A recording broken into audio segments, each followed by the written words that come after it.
Good afternoon, everyone. Welcome back from lunch and from the keynote. I've got a couple of people down from the University of British Columbia. Brad Penoff and Alan Wagner are going to talk to us, along with Mike Tsai, about I always get this acronym wrong, SCTP. It's a transmission control protocol alternative. So an alternative TCP for moving data around our data centers and between them. There are a lot of interesting scalability and reliability trade-offs, and I hope they'll enlighten us on what those are and what they look like. Brad and Alan, you want to? Hi, thank you.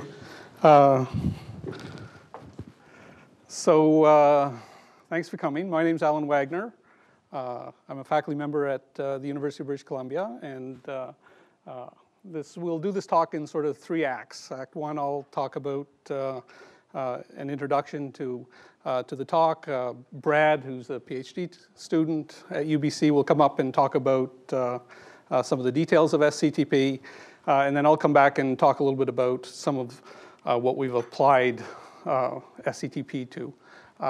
So this talk's a little bit different maybe in 2 ways. One, we're coming from a university. So no, I don't have 100,000 machines or 10,000 machines, I'm afraid. And the second thing, I guess, this talk is more going to be at a lower level, in the sense that we're going to talk about more from the networking side. Of course, for any machine, there's really the processors, there's really the disks and the I/O, but there's that third part, the networking, and that's what the focus of this talk is. So I think whoops.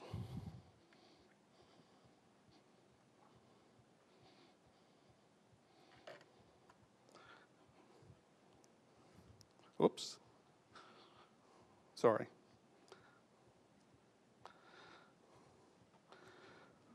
So the first question, I guess, has already been answered. What is SCTP? The acronym stands for Stream Control Transmission Protocol. It's an IETF standardized transport protocol for IP. What does that mean? That means basically it sits alongside TCP and UDP as a transport protocol. Okay? It, in fact, can be used in the same way that UDP and TCP can be used. Okay? It's a standardized protocol. It's available. You can go out and read the RFCs for it, and you can download implementations of it. It's a relatively new transport protocol, and it's for reliable, and the keywords here, reliable and message-oriented data transfer. And the third point is that it's really the only reliable IETF standardized protocol that's been introduced in 30 years. I mean, TCP, of course, and UDP have been around for a long time. They all sort of show in their age a little bit, and one of the reasons for SCTP was sort of to address some of those features that you would like to have, say, in a transport protocol. So why should you care? Well, I guess I've said a little bit. There's new features in there, right? New things that you're going to be able. That means new opportunities, new things you can exploit. And the purpose of this talk, of course, is talk about a little bit how it adds or can add robustness and reliability. And some of this comes about because of new challenges that are appearing in the internet. And perhaps one of those challenges are things like multi-homing, where, for example, machines typically these days have multiple IPs, not just one. So hopefully that's why you might be interested in hearing the rest of this talk. Who are we? As I said, there's myself. We have a group at UBC. We've been working for probably 3 or 4 years now. There's myself. There's Brad and Mike, who are here today. Brad's there. Mike's all in the front row. Carl is up. He's working for us for the summer. And Humera, another PhD student, will be joining us again. She was at UBC before. She'll be coming back to do her PhD with us in the fall. I should say that this research is funded by a Cisco University grant and also by the Canadian government through our NSERT. Who are our collaborators? One of our key ones is Randall Stewart. He's from Cisco.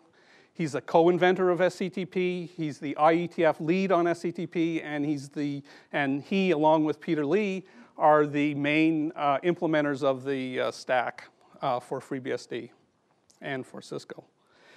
We also work with Peter Lee and Michael, both like Macs. So they've both taken basically the FreeBSD stack and done what is necessary to get that to work in Mac OS X. So if you're on a Macintosh, you can also download and run SCTP. And finally, we work as well with Jana, who's a recent graduate from University of Delaware. University of Delaware also has a number of people who've worked in related areas on SCTP. What are our interests? So, as I said, we're a little bit users of SCTP in the sense our main interest was using SCTP to put SCTP underneath MPI, which is MPI is a message passing interface. It's a standardized, well, people say it's the de facto standard for parallel programming for scientific computation. What that means is, of course, there's lots and lots of programs out there that are written in MPI.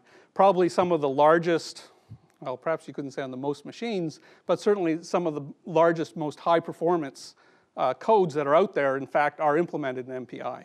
So MPI has been an extremely successful library. What we were interested in doing was seeing how this could run mostly in a wide area network. We looked at implementing, we looked at putting SCTP underneath MPI rather than using TCP, and what would be the potential advantages of that. We've implemented an MPitch2 SCTP channel. What that means now, if you go to Argonne National Labs, you download MPitch2. Our code is contained in that.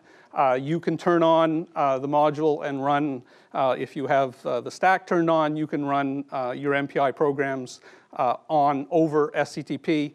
And again, this isn't, you don't have to change your program to do that. We've done the work in the middleware to support it. We're currently supporting a module for OpenMPI. OpenMPI, again, these are both MPitch2 and OpenMPI.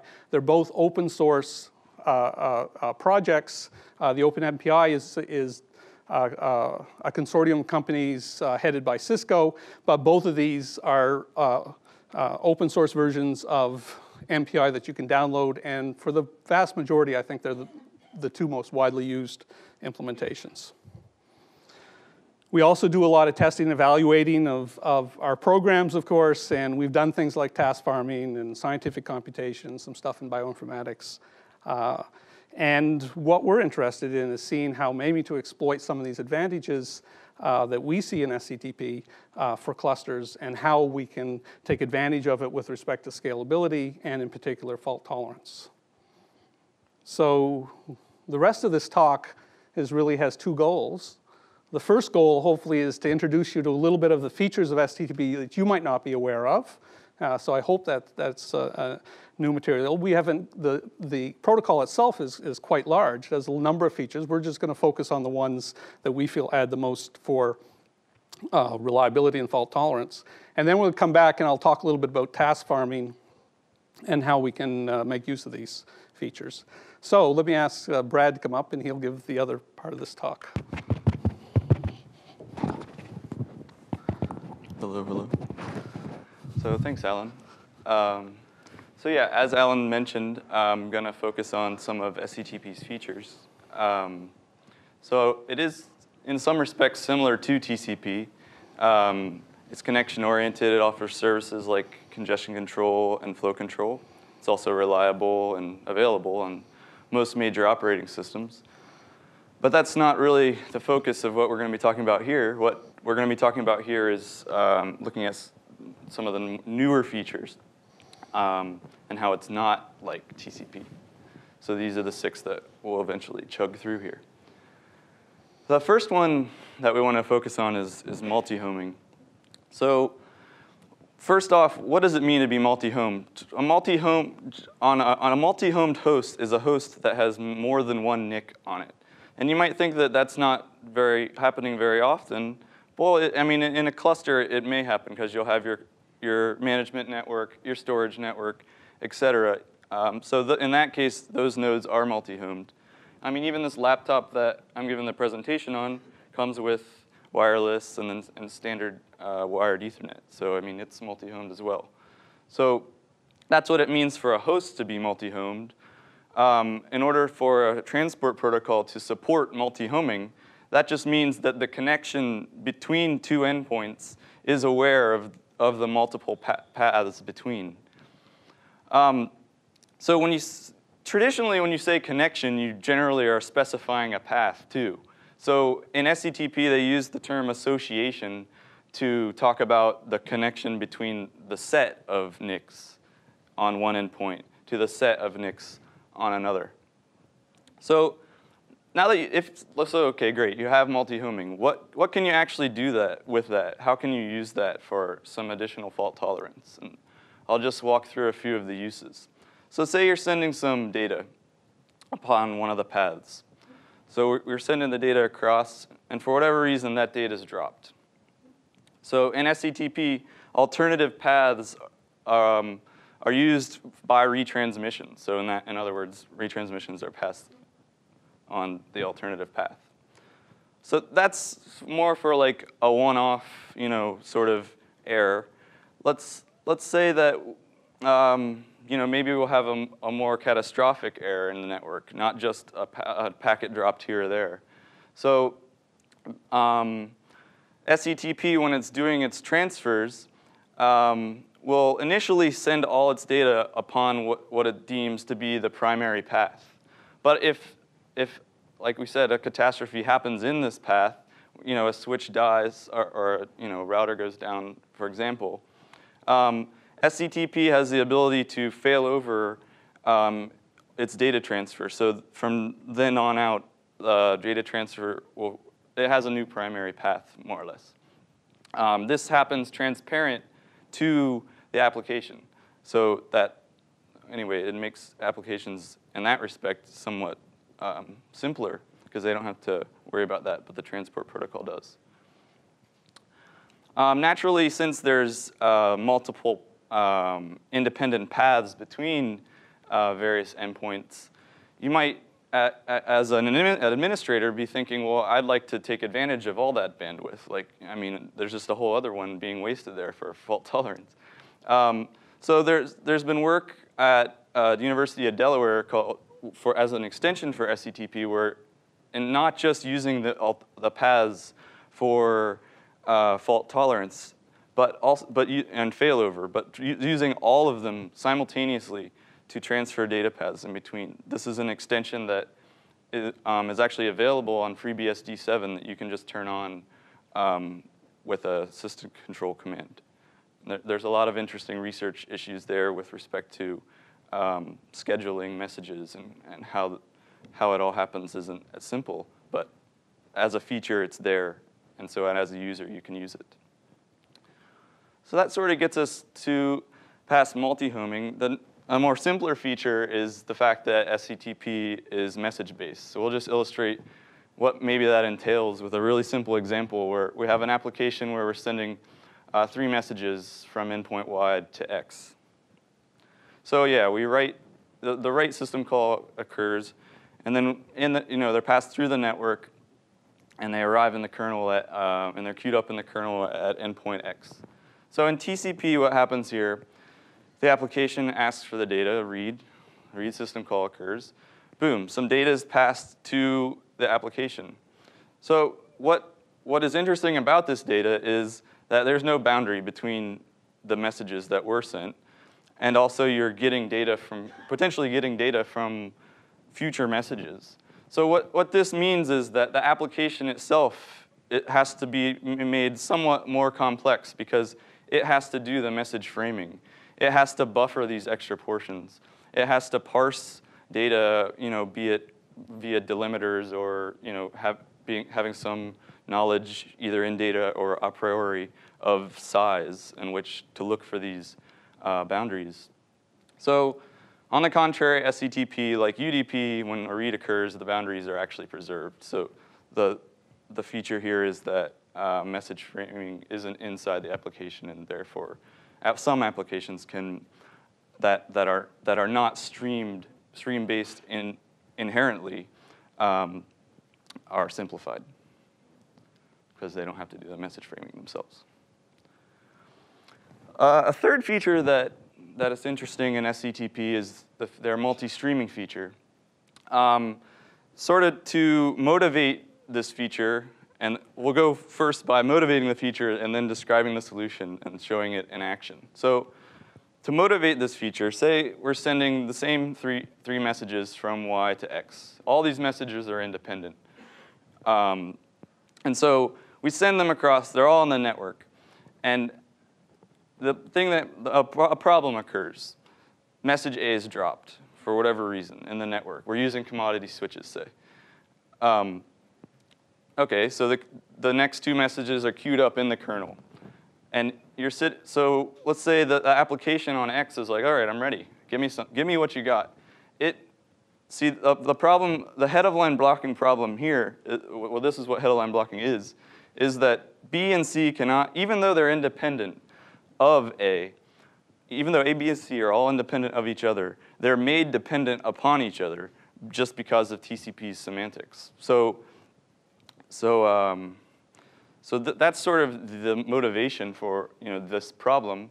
The solution that came up, that the designers of SCTP came up with, was within an association, there are independent streams going, and order is only maintained on a given direction on a given stream. That's the only thing guaranteed.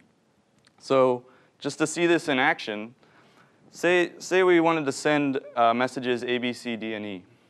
And our only ordering constraints are that message A has to arrive before C, and C has to arrive before D. That's what the colors are supposed to indicate. So what we can do as an SCTP application developer is put messages A, C, and D on one stream, put B on another stream, put E on another stream. So that's what we do. We send it across, and then, OK, this is where we start to talk about catastrophe. And for whatever reason, once again, in the network, A, B, and C are dropped. So what do you do on the application? As looking at it from X's standpoint, it sees these as three independent streams. But what still happens in SCTP is it can still deliver still deliver message E to the application, thereby avoiding the head of line blocking problem that was present in TCP. So then once A, B, and C are retransmitted, you still can't deliver D to the application until the end. This is because order is only maintained within a particular stream. So on to the fourth feature. The fourth feature has its roots in TCP. It's called Selective acknowledgment. It was an extension brought up by Sally Floyd and her team in the early 90s, which, and just to sort of review what that is, so we'll just illustrate it with an example. So say we're sending messages A through E, once again, I like my alphabet. So, and we're going from Y to X, and for whatever reason, every other message is dropped. And so looking at it from what will happen next. So what happens next is, what SAC is SAC is more descriptive. It's able to tell Y exactly what was lost. And so what this means is that when retransmissions occur, the actual number of retransmissions is less. Okay, in this example, it's not as substantially less, but this is a simple example. So that's what SAC is in general. So why is it interesting for SCTP? Because okay, that's present in TCP. I can just turn that on. So how it's unique in SCTP is, well, A, it's built into the protocol. So you don't have to worry about basically implementation-specific issues. It is built into the protocol. Because it is built into the protocol and it's not an extension, when it's implemented in TCP, it's actually implemented in TCP options.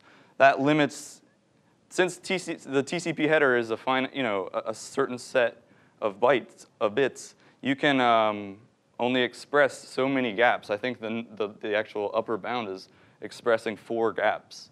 So SCTP can express more gaps than TCP. So like I said, in this simple example, you only express 2. But in more complex examples, it's been shown that that in high loss situations, more expressiveness in SAC has shown tremendous benefit. So the fifth feature that we'll look at is SCTP's stronger checksum. So like TCP, there is a checksum. So okay, so how's that? So let's break that down. There's several different checksums along the stack, but when you actually when you're looking at the end-to-endness, certain portions of the checksums, like for example Ethernets, is only on a per-hop basis. So the only thing guaranteeing your actual end-to-end reliability is TCP's 16-bit checksum. So research has shown that on the order of 1 in 10 million packets arrives corrupted to the endpoint, but passes the checksum, and it's sort of integrated into the data of the application as valid. So you might say, okay, that's not a problem. I have my application. I've never seen this before.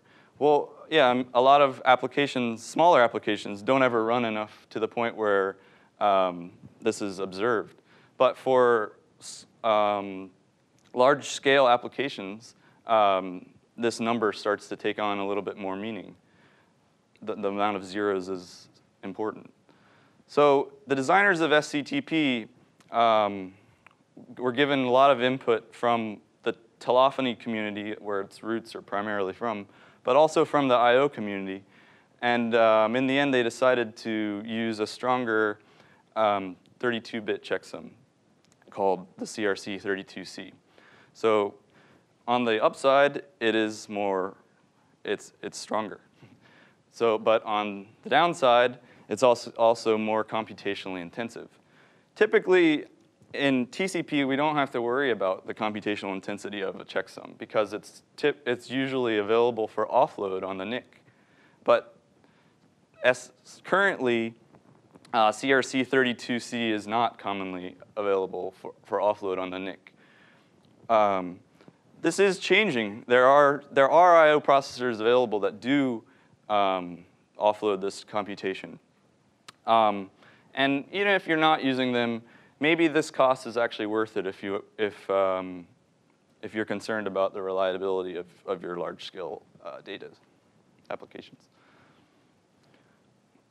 So the final feature that we'll look at is SCTP's choice of socket API. So it might be deemed as uninteresting, but okay, so SCTP supports something looking like Berkeley sockets. So that just means that if I wanted to write an SCTP program TCP style, I can do it. If I wanted to write an SCTP program UDP style, I can do it. But probably most interesting is if I already have an application that I want to maybe try out with SCTP, porting it is actually quite simple. All it is changing the parameters to the socket call, more or less.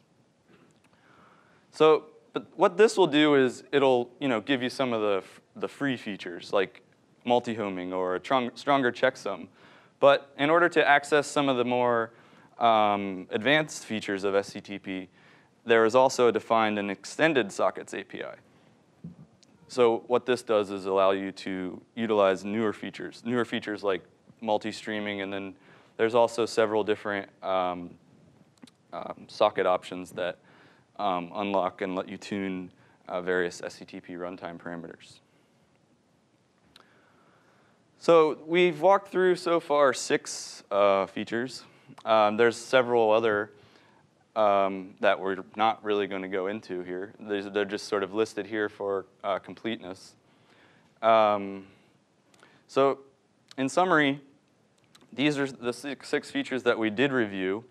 And in terms of this talk, what's going to happen next is Alan's going to come up, and he's going to discuss how these features can be used in cluster computing. Thanks. Oh.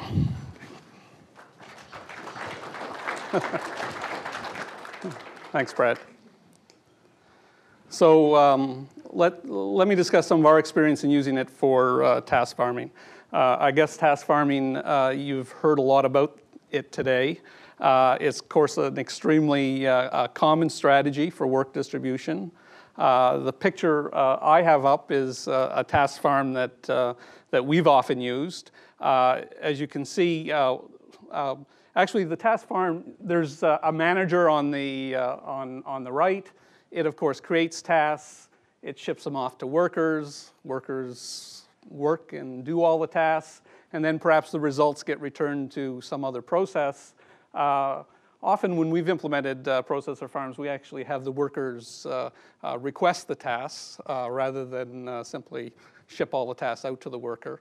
One of the reasons for doing this is because if you make requests, then if you have a slow worker, then that worker just doesn't get as much and doesn't do as much. So of course, this also known as a map function. You have a function you would like to, some computation. You would like to apply that over a set of data items. Those data items are all independent in the sense that that function could be applied in any order over those data items, and that's, again, as the MapReduce system shows, I mean, that can be a pretty effective way to make use of a lot of processors. But so given this basic setup, let's go back to some of these features that Brad was talking about and see how maybe some aspects of that could help us. One of the things, well, let me back up and just say that, I mean, the best thing that you can hope for in a task farming, I mean, at least one of the main issues, load balancing I don't have up there, that's another one, of course, but is you want to keep everything busy, right? You'd like to get as much work tossed over your shoulder as you can. What does that mean? Well, that means that you're probably going to be buffering tasks inside the workers, so that minute a worker goes idle, bang, he just switches buffers and starts working on the next task. You want to have, in our case, we want to have requests going out on the link because, especially if you're using an IP transport protocol, it takes maybe 80 milliseconds. So you want to make sure you're making requests out there early. You want to make sure that the tasks are flowing in because they might take some time. So you want to basically keep as much stuff active in the system as you can, and that's how you're going to keep those workers really, really busy and there's not going to be any slackers. So this buffering, overlapping, communication, computation. This is where we feel SCTP can help us. So those, again, are the features that Brad talked about. So what about, so let me turn to feature 2 and 6. First, if you look over on the left, requests, tasks, results, these are all messages. And this isn't streaming data. These are basically message passed. The fact that SCTP is a message passed transport protocol helps us in this. It simplifies some things. A lot of people have developed similar type systems using UDP, but if you do that using UDP, you have a choice. Either you're not very friendly in the network, right, meaning you don't mind swamping everybody, or you end up having to rebuild all the things that TCP have inside your UDP-based application. SCTP's done that. Why do it over again? So that's one thing. Message-based for these type of systems, it was true for MPI as well, it's just more natural. The other thing that's maybe not as obvious, if you go to the one-to-many style of, and that's the UDP-like style of sockets, is, for example, a manager, basically to talk to a lot of workers, only opens up one socket. So it acts like UDP. That is, if a worker wants to send me a message, they just send it to the single socket. Comes in, I read it off the socket, and I do what I have to do with it. Right? What this means is, if you can imagine a system now with many managers and many workers, is you don't have this huge number of sockets that can begin to explode on you. Right? You have, at least in MPI, you sometimes get this sort of n squared. Every processor has to open up n sockets, where n for a large system could be 1,000, 10,000. Or it's opening and closing. It's managing all the state. Right? This simplifies. It simplifies by just having a single socket, or a few sockets if necessary. So that's another advantage. Multi-streaming and selective acts. Again, the picture on the left, Where does multi-streaming help us? Well, again, it helps us remember. We want to throw as much stuff over our shoulder. We want to keep as many requests in the network. We want to keep as many tasks flowing in the network. So, of course, what happens if we lose a request or we lose a task? Well, we don't want to be delayed. We don't want to have that task in front. These are all independent. We want that task behind to be able to jump ahead. So if we arrange things by putting requests and tasks on separate streams, which we do, right? What this means is that if we see a loss, then it's okay. The task coming after will get delivered. So we can keep those buffers full a little bit easier. The other one, and we've done some experiments with this to try to see what the potential saving would be in exactly these types of scenarios. And you do have to, you know, in MPI at least, you have to make sure. I mean, one of the things, of course, you need in a system like that is you need non-blocking communication. You have to be able to do a lot of sends, non-blocking, and you have to be able to do a lot of receives, right, non-blocking in the sense that you're putting out requests, right, receive requests, right? That way things are happening behind you as things come and go. So head-of-line blocking does occur, does help to have things in separate streams. And the other one that, as again, you get basically for free is the SAC processing. And we've seen occasions, and again, this is admittedly in fairly high loss situations, but you can see a huge benefit for the extra SAC processing in SCTP. And it really basically, it punches through when TCP links are in fact dying. Okay, so it's going to go a lot longer and still be able to deliver data when your TCP link would basically be hosed. The last two, multi-homing, stronger checksum, and again, these basically come for free because these are implemented in the transport protocol. Multi-homing, it just adds that additional reliability, right? That means if a path goes down, it's going to reconfigure. It's going to flip over to a backup path. And it's going to continue. You're not going to see the difference. You can, I say that you're not going to see the difference. You can request to see the difference, right? You can get a notification, which isn't a bad thing to get. Because if you get the notification that one of your primary paths has failed, that probably means something's going on in the network. And maybe you want to do other things like move some work off of that worker or move some things off that machine. So there is some, so if you like, it's giving you a little bit of a forewarning of trouble that might happen. Stronger message reliability, I think, you know, Brad sort of told you the basic argument as to why you want stronger reliability if you're pushing around lots of data and you're on large machines and you want things to keep going. So what do we believe? So we believe that if you wanted to, you could go out and you could buy a bunch of small commodity processors. You can go out and buy a bunch of real cheap gigabit NICs, right? Slap a few of them inside a processor. You can go out and buy a bunch of cheap gigabit commodity networking pieces, right? Slap them all together, right? Build a system according to how much money you had. Maybe go out and, you know, pick your favorite parallel algorithm, maybe like search or something like that. Maybe even form a company. Maybe even make some money, right? So, and SCTP is going to help. Well, it's going to make things maybe a little bit cheaper. It's going to make things a little bit more effective at the network level. So maybe you don't need to over-provision the network. Maybe you don't have to buy quite as much cheap networking gear. Okay, well, this is a Google Scalability, so maybe I should at least mention MapReduce here, right? How might this help MapReduce? Better congestion avoidance, right? If you're using IP switches, you have a lot of machines, you have congestion, right? You have hotspots. No one's going to have the network bisection so large, sufficiently large, that if one half of your machines decide all of a sudden to talk to the other half of your machines, there's going to be some congestion go on, okay? Congestion does happen, and that's, of course, where you get loss, right? That's where things like SAC's going to come into play, head-of-line blocking, all these other techniques. SCTP, we didn't talk about this, but I noticed, at least in the MapReduce paper, that you know, MapReduce uses heartbeats between workers. I just wanted to mention as well that SCTP, I mean, one of the ways it knows whether or not a link fails or not is it has a heartbeat system between the either ends of the association. So it actually has a mechanism to ensure that things are up and going. again, you might not have to recreate that again at the higher level.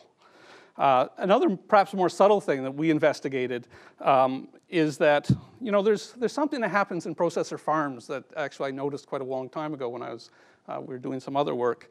And I think it came up here as well, is that when things are sort of at the end, in the sense that sort of the end game of processor farm, where you want things to be finished as soon as possible. One of the good things, of course, to do that is you don't want to have some worker out there who's basically overloaded, right? Has huge buffers, and everyone else is finishing, and he's got piles of work left to do, right? Of course, that means it's not going to finish on time. So if you're a little bit smarter, you can do things like try to reduce the buffers. Reducing the buffers as well means that you'd like to get by in some instances. You'd like to reduce those buffers so you can use as little buffering as possible, right? Little state's good, right? Make those buffers as small as possible. And I think some of the things in SCTP, like its SAC processing, it means we see at least try to minimize, and I'll call it jitter, for lack of a better word, is that means just how much delay there is between when the tasks are coming in.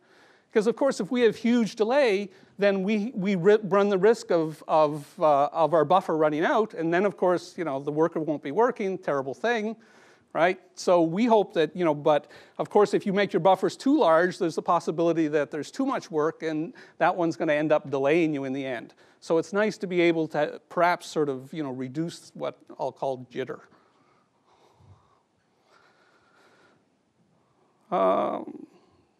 Conclusion.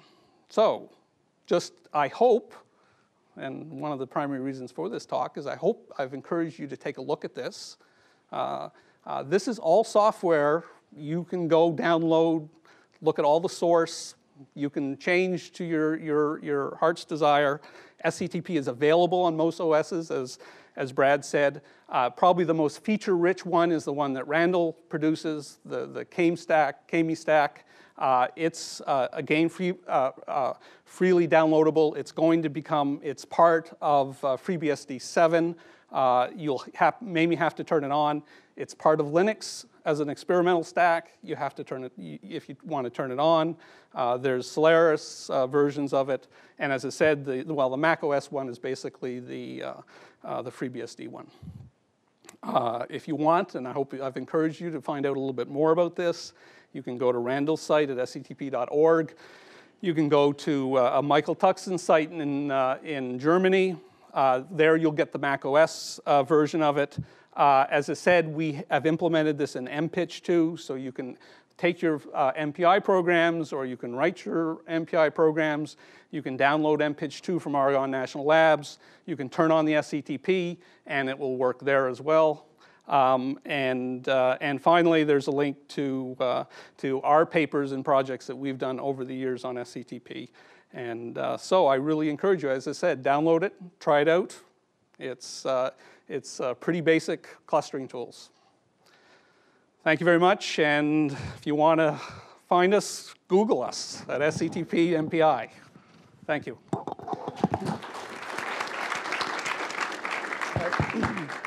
We've got a few minutes for questions, if anyone has any. You want to? Well, let's. So,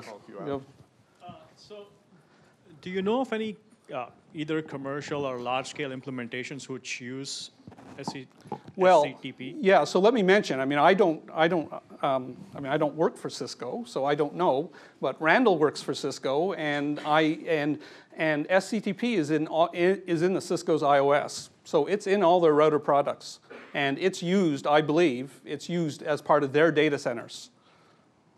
So yeah, this is a serious technology that Cisco has certainly been developing and supporting over the last 4 or 5 years. And I'll just add one thing. Since its roots are from telephony, it's also a part of this SS7.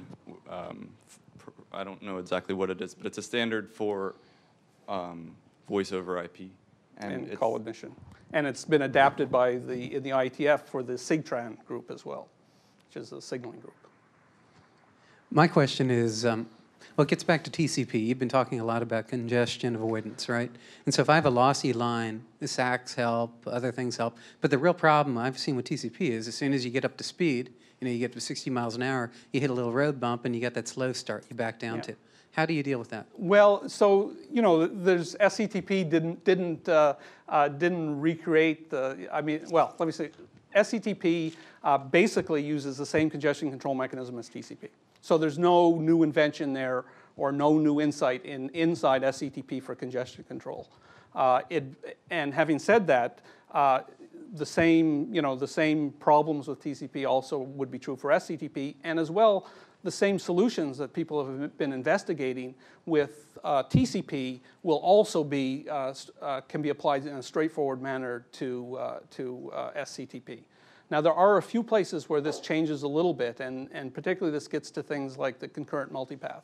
There, things become a little bit more interesting in terms of congestion control. And I should mention that SCTP is sort of entirely friendly in that sense, right? So unlike UDP, it won't hog out a link, right? It will basically share the link among all the different streams and things, or SCTP sessions. I actually have two questions. Over here, sorry. Yeah, so thank you. When you set up these multipath channels between two applications, how do you, think they were called associations. How do you associate, is it done at the application level to sort of declare that these 5 IP addresses are actually one host? How are those associations maintained? So in SCTP, so the call is the same as in TCP, right? You open up a socket and you bind to it. By default, what happens when you bind to it, you will actually get all the interfaces on the machine. So by default, it will open up. It will create one of those multi-end to multi-end associations. Now there is a special call called bindx, which allows you to sort of selectively pick which ones you want to be as part of that association. So you can. So there's a way to do either, if you like. But by default, what you get is all of them. And then the other question that we're sort of interested in is any idea when Windows would ever adopt? I would love to know. Because everything on one end of our connections is Linux. Yeah. Everything on the other end is Windows. Yeah, maybe there's somebody from Microsoft who could say when when Windows could implement this. I should say that there is a project that a person did at the University of Delaware, which in fact I think creates a little shim layer that will, in fact, I believe, let a TCP connection, SCTP connection talk to a TCP connection or switch. So I'm not absolutely sure about that, but yeah, absolutely. I mean, like any new protocol, I mean, the big question here is, of course, how do you get widespread adoption? And it's a classic chicken and egg problem, right? It's not going to be adopted until more people use it, and more people aren't going to use it until it's widely adopted. So it's always that problem. So we'll take one more question, and then afterward, if you want to talk to Brad or Mike or Alan, I'm sure they'll be available over coffee. Hi, I was wondering if there's any allowance in the multiple links with the association to try to avoid the thundering herd problem that you get sometimes. So if you're sending an RPC out to like 50 machines, if they're doing similar tasks, they're going to respond at about the same time, and you'll tend to overflow the buffer on your switch and drop packets and stuff like that. And so is there any allowance in there to try to randomize which link it goes over to try to cut that damage down? Interesting question. I mean, again, I think once you go, I mean, the initial SCTP proposal, of course, used this in a very simple way, right? Simply as primary and failover. But you're absolutely right. I mean, and in fact, Jana's work at Delaware, when he looked at concurrent multipath, just looked at basically trying to share the bandwidth as best. But you're quite right. I mean, you could think of other ways that you might want to be a little bit more clever as to how you could schedule paths like that, right? So it's an interesting question. All right, let's thank the speakers one more time.